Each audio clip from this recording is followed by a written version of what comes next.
Bonjour à tous, cette vidéo est la première d'une série de vidéos de cours traitant chapitres sur les nombres réels en classe de seconde.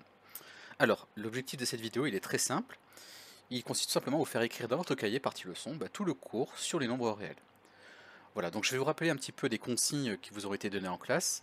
Donc concrètement, vous allez voir que j'utiliserai un certain nombre de couleurs, tout un code couleur. Par exemple, le nom du chapitre, par exemple ici, il sera en rouge. Le nom des grands paragraphes en rouge aussi. Donc à chaque fois, de toute façon, je vous dirai de manière très claire quelle couleur utiliser. Vous le verrez vous-même à l'écran. Et puis à la fin de chaque page, je vous dirai à chaque fois de mettre la vidéo en pause, puis de reprendre une fois que vous aurez noté. Donc ceci vous permettra d'écouter attentivement tous les commentaires que je ferai pour chacune des pages qui vous seront affichées à l'écran. Voilà, donc à présent vous allez pouvoir écrire dans votre cahier, donc dans une nouvelle page, bien sûr, donc une nouvelle page, vous écrivez en rouge chapitre 1, les nombres réels. Vous pouvez déjà mettre la vidéo en pause et reprendre la lecture une fois que vous avez noté ceci. On continue avec le plan du cours. Alors, là, le plan du cours, je vous l'affiche, il ne s'agit pas de l'écrire dans votre cahier dans un premier temps, c'est juste pour que vous preniez connaissance un petit peu de ce qui va être traité par la suite.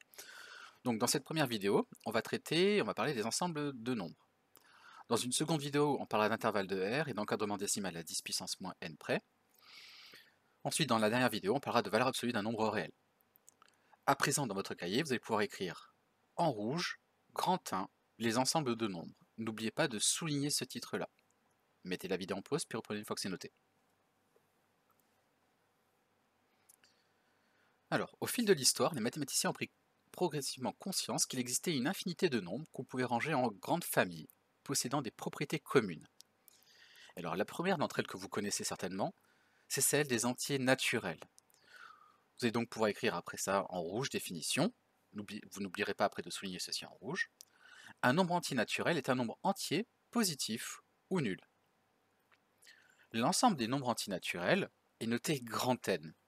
Donc là, vous remarquerez bien que ce grand N ici, en fait, j'ai doublé la barre qui est à gauche du N là. C'est une notation, une convention de notation. Grand N est donc constitué de tous les nombres 0, 1, 2, 3, 4, 5, 6, etc. Un autre ensemble de nombres que vous connaissez bien, c'est celui des entiers relatifs. C'est-à-dire en fait ceux qui sont positifs, négatifs ou nuls. En rouge, vous écrirez donc après ça définition, donc vous n'oublierez pas de souligner là encore. Un nombre entier relatif est un nombre entier, négatif, positif ou nul. L'ensemble des nombres entiers relatifs est noté grand Z, comme ceci. Vous remarquerez bien que la barre transversale ici, elle a été doublée, encore une fois. Comme tout à l'heure, là, pour le grand N. Grand Z est donc constitué de tous les nombres 0, 1, 2, 3, 4, 5, c'est-à-dire en fait tous les entiers naturels, plus aussi tous les nombres qui sont négatifs, moins 1, moins 2, moins 3, moins 4, etc. Alors, au niveau des notations grand N et grand Z, un petit mot là-dessus, grand N, en fait, c'est la première lettre du mot naturel. Et grand Z, en fait, ça vient de l'allemand, Zahl, qui veut dire nombre. Vous pouvez mettre la vidéo en pause, puis reprendre une fois que c'est noté. Remarque, le mot remarque, vous l'écrirez là aussi en vert et vous n'oublierez pas de le souligner. Comme on l'a dit précédemment, on a vu que dans l'ensemble des entiers relatifs, ici, on avait les nombres entiers naturels. Et bien c'est l'objet de la remarque ici. Tout nombre entier naturel est un nombre entier relatif. On dit dans ce cas-là que grand N est inclus dans Z et on note grand N inclus dans Z. Cela veut dire inclus. Voyons quelques exemples. Exemple en vert, là aussi vous soulignerez. Eh bien 6 il appartient aux ensembles N et Z. Ben oui, 6 est à la fois un entier relatif et un entier naturel. On note dans ce cas-là que 6 appartient à N et 6 appartient à Z. Un autre exemple, moins 4. Moins 4, lui par contre, c'est pas un entier naturel. Donc on écrira comme ça, moins 4 n'appartient pas à N, mais moins 4 appartient bien à Z. Mettez la vidéo en pause, puis reprenez une fois que c'est noté.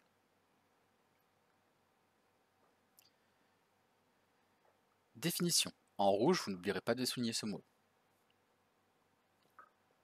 L'ensemble des nombres pouvant s'écrire sous la forme a sur 10 puissance n, avec a un entier relatif et n un entier naturel, il est appelé ensemble des nombres décimaux. On note cet ensemble grand D. Quelques exemples. Alors les nombres décimaux, vous les connaissez bien déjà. Par exemple, si j'écris 1,25, ben ça c'est bien un nombre décimal. Et au vu de la définition qui a été donnée au-dessus, pourquoi est-ce que justement ça correspond bien à un nombre décimal? Ben parce qu'en fait on peut l'écrire sous la forme 125 sur 100. 1,25 c'est 125 centièmes. Ou encore 125 sur 10 au carré, sur 10 puissance 2. Et donc, comme je l'ai dit, 1,25 c'est bien un nombre décimal. Un autre exemple. Prenons moins 12,245. On va faire pareil qu'ici. On va essayer de l'écrire sous la forme un nombre relatif, divisé par puissance de 10. Ben, c'est moins 12 245 sur 10 puissance 3. Parce qu'en fait, j'ai 3 chiffres après la virgule. Et donc, comme je l'ai dit, moins 12,245 appartient bien à D. Troisième exemple, 3 sur 25. Alors là, c'est un peu plus compliqué. On va essayer d'écrire encore une fois sous la forme d'une fraction avec au dénominateur une puissance de 10. Ben, 25, on sait qu'il y a 100 qui est dans la table de 25. Oui, parce que 100, c'est 4 fois 25. Donc en fait, 3 sur 25, on peut l'écrire sous la forme, bien, 3 fois 4 pour le numérateur, divisé par 25 fois 4. Ce qui nous fait 12 sur 100. Et donc, ben ça prouve bien que 3 sur 25, c'est bien un nombre décimal. Vous pouvez mettre la vidéo en pause et reprendre une fois que c'est noté. Remarque en vert, n'oubliez pas de souligner ceci aussi en vert. Alors, je vous rappelle une chose, c'est que 10 à la puissance 0, ça fait 1. Et donc, il se trouve que si on prend maintenant n'importe quel entier relatif, ben, n'importe quel entier relatif est aussi un nombre décimal. Oui, par exemple, si on prend le nombre 2, 2 c'est 2,0. Et bien en fait, ce que je suis en train de dire, c'est que en fait, tous les entiers relatifs sont de la forme a sur 10 à la puissance 0, c'est-à-dire a sur 1, a divisé par 1, avec a appartenant à z. Et donc, on a bien que z est inclus dans d.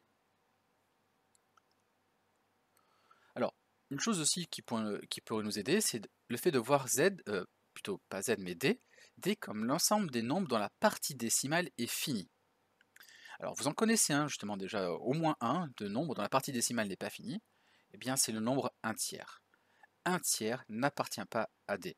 Je vous rappelle que 1 tiers, si on commence à faire la division, même si on tape ça à la calculatrice, on sait que ça fait 0,333333333.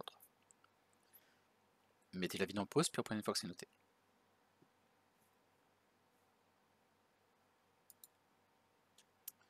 Notation en rouge, vous n'oublierez pas de souligner ceci aussi en rouge. Dans la suite, on notera n étoiles, l'ensemble des entiers positifs non nuls. Autrement dit, c'est tous les entiers naturels, sauf 0. De même, pour z étoiles, etc. C'est en fait tous les nombres de cet ensemble-là, sauf 0. Définition en rouge. L'ensemble des nombres pouvant s'écrire sous la forme P sur Q, avec P un entier relatif et Q un entier naturel non nul, ben cet ensemble-là est appelé ensemble des nombres rationnels. Et il se note Q comme ceci avec une double barre à l'intérieur. Donc en fait, on vient d'avoir juste un à l'instant, hein, c'est 1 tiers. 1 tiers c'est 1 sur 3, 1 tiers est bien un nombre rationnel. Mettez la vidéo en pause, puis reprenez une fois que c'est noté.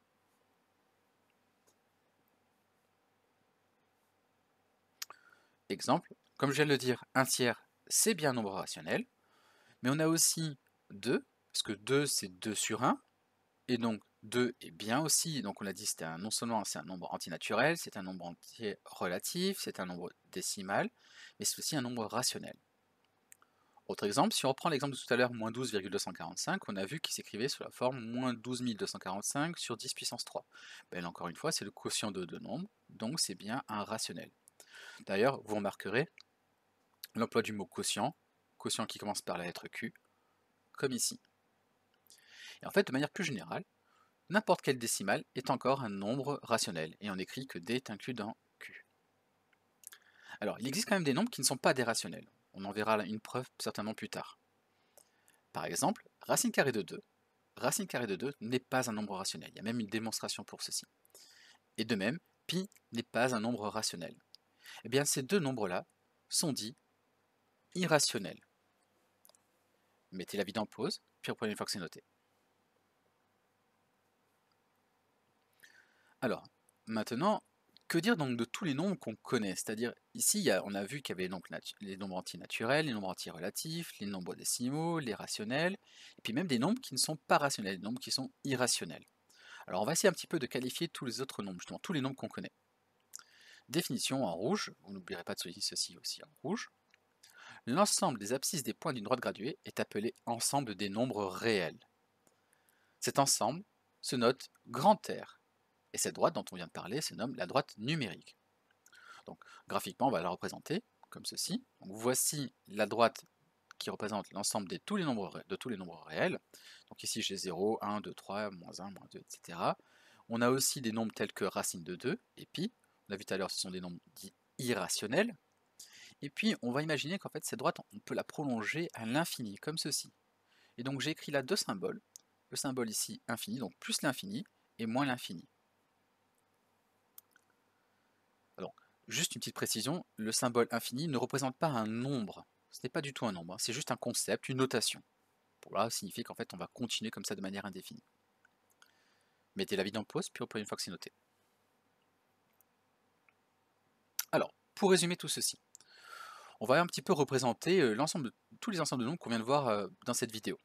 On a commencé tout d'abord par l'ensemble des entiers naturels. Donc les entiers naturels sont constitués par exemple de nombres tels que 0, 1, 2, 3, 4, 5, etc. 10 à la puissance 3, 1 milliard, etc. Tous les entiers positifs. Ensuite, les entiers naturels, on a vu qu'ils étaient inclus dans un ensemble un peu plus grand qu'on appelle l'ensemble des entiers relatifs, grand Z. Donc dans grand Z, on trouve 0, 1, 2, 3, 10 puissance 3, mais aussi des nombres tels que moins 1, moins 2, moins 3, mais aussi moins 10 025. Cet ensemble grand Z, il est lui-même inclus dans un ensemble encore un peu plus grand, qu'on appelle l'ensemble des nombres décimaux. Donc dans l'ensemble des nombres décimaux, on trouve 0, 1, 2, 3, moins 1, moins 2, moins 3, moins 10 025, mais aussi des nombres tels que 0,008, moins 1,2, 12 centièmes, etc. Ensuite, l'ensemble des nombres décimaux, il est lui-même inclus dans un ensemble un peu plus grand qu'on appelle l'ensemble des nombres rationnels. Et dans cet ensemble, on y trouve donc tous les nombres des ensembles précédemment cités, mais aussi des nombres tels que 1 tiers, moins 13 19e, 1 sixième, 4 neuvième, etc. Et enfin, l'ensemble des nombres le plus grand qu'on connaisse, en tout cas en classe de seconde, c'est l'ensemble des nombres réels, qui contient tous les nombres des ensembles précédemment cités, mais aussi des nombres tels que pi, mais aussi 1236 fois pi, des nombres tels que racine de 2, moins de pi sur 3, et même des combinaisons de nombres comme ceci. Par exemple, on peut faire racine de 2 plus pi, ou 2 fois racine de 2, ou 3 plus racine de 2, ou racine de 2 plus racine de 3, etc. Voilà, donc l'ensemble des nombres réels, ce qu'il faut retenir, c'est qu'il contient tous les nombres que nous connaissons en classe de seconde. Et ces nombres-là, ils s'appellent les nombres réels. Donc, à retenir, on a n qui est inclus dans z, qui est inclus dans d, qui est lui-même inclus dans l'ensemble des nombres rationnels, qui est inclus dans R. Vous pouvez mettre la vidéo en pause et noter le contenu de cette page-là. Je vous demanderai d'ailleurs d'essayer un maximum de respecter le code couleur. Alors si vous n'avez pas de violet, vous pouvez utiliser autre chose que du violet.